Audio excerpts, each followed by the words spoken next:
Just the News. I'm Amita Balachandra. Trigger warning before we go into our top story of the day. The story involves gang rape. Now, 11 convicts serving life imprisonment in the Bilkis Bano gang rape case were released from Godhra jail after the Gujarat government panel approved their application for remission of sentence. Now, according to a report by the Indian Express, the application for remission was considered due to the completion of 14 years in jail and other factors such as age, nature of the crime, etc. Now, speaking to PTI, one of the convicts in the case said that the convicts were victims of politics. Now, to give you a context of the entire case, Bilkis Bano was gang raped on March 3rd, 2002 during the riots in Gujarat. She was 19 and pregnant at the time. 14 members of her family, including her 3-year-old daughter, were murdered by the rioters near Ahmedabad. The accused men were sentenced to life imprisonment by a special CBI court in 2008.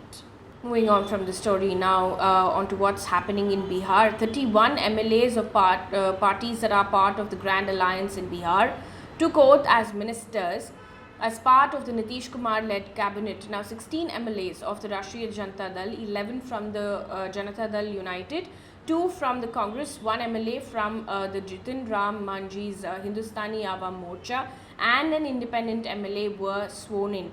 Now, Chief Minister Nitish Kumar will hold 5 portfolios including Home and General Administration departments. Deputy Chief Minister Tejasvi Yadav has been allocated 4 ministries including Health, Urban Development and Rural Works. Meanwhile, in Karnataka, a day after a man was stabbed after clashes between 2 communities in Karnataka's Shivamogga district, the police have imposed prohibitory orders under Section 144 CRPC in some areas. Now, 4 people have been arrested. This is the latest update. Police officials said that one of the arrested persons was shot in the leg after he tried to escape police custody. The development came a day after clashes erupted as some Muslim men allegedly attempted to replace Savarkar's poster with a picture of Tipu Sultan. Now, Home Minister Aragyanendra has said, and I quote, "The stabbing victim is out of danger and receiving treatment. Nobody could take law into their hands at any cost." End quote. Also in the news, the Unique Identification Authority of India has said that the centre and state governments can ask citizens to furnish their Aadhaar number in order to avail government subsidies and benefits as well.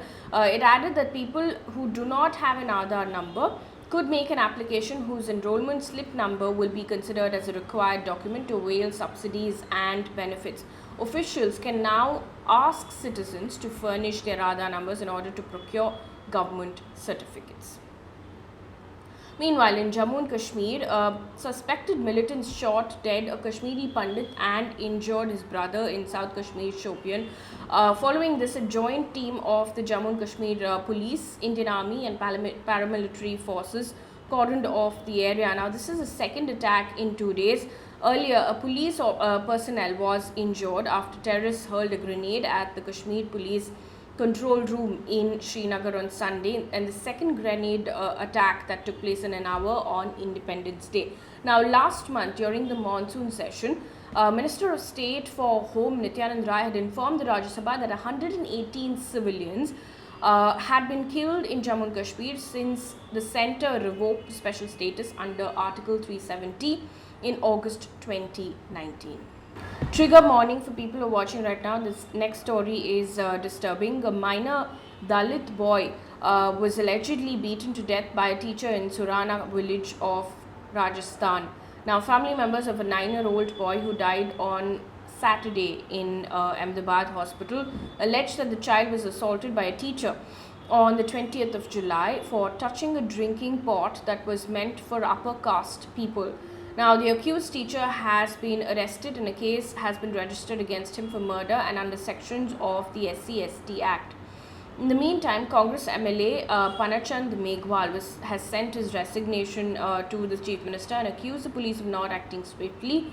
The Chief Minister of Rajasthan has said that he has instructed officials to ensure swift probe as well.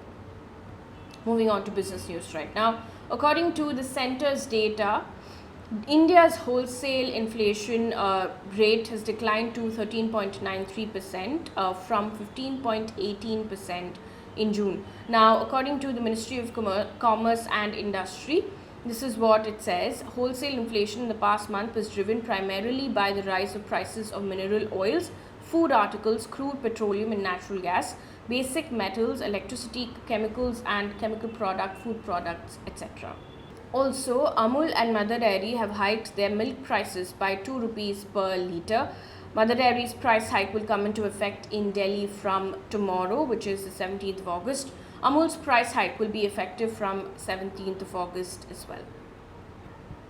Moving on to news coming in from across the globe right now. According to a report by Reuters, China has imposed sanctions including an entry ban on 7 pro-independence Taiwanese officials and lawmakers. Now, this comes a day after a United States Congress delegation led by Senator Ed Markey of Massachusetts met the president of Taiwan.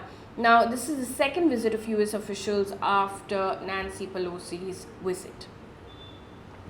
According to a report by AFP, a Chinese ship arrived at Sri Lanka's Hambantota port on Tuesday morning, despite security concerns raised by India that it could spy on New Delhi's military installations. Now, the ship was initially due to arrive at the Chinese-built port on 11th of August. Sri Lanka had then said that the visit must be deferred. However, on 13th of August, Sri Lanka granted permission for the vessel to dock at the island from August 16th to August 22nd. On August 8th, without naming India, China had said that it was completely unjustified for other countries to pressurize Sri Lanka and grossly interfere in its internal matters. Meanwhile, in Myanmar's ousted leader Aung San Suu Kyi has been convicted of corruption charges, which has added 6 more years to her prison sentence. Aung San Suu Kyi had already been sentenced to 11 years in prison on sedition, corruption, among other charges. She was initially held at her residence in the capital in February 2021, but was later moved to at least one other location, and for about the past year was held at an undisclosed location, generally assumed to be a military base. Now, according to a report by Al Jazeera, Myanmar's deposed leader has now been transferred from a secret detention center to solitary confinement in a prison compound.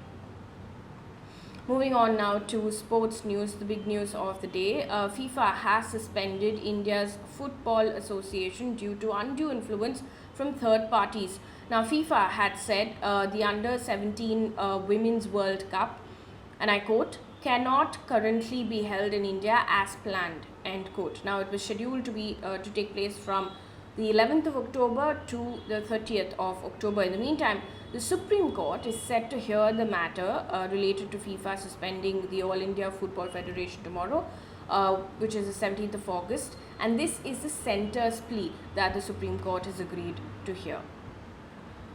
One piece of good news for the day before we wrap things up on this bulletin. This comes in from Scotland. Scotland has become the first country in the world to provide free sanitary products with new legislation. Now, public buildings such as schools, councils and colleges have to supply free period products by law. Now, the new legislation, which is called as the Period Products Act, has come into force on Monday. That brings us to the end of this bulletin. Thank you so much for watching.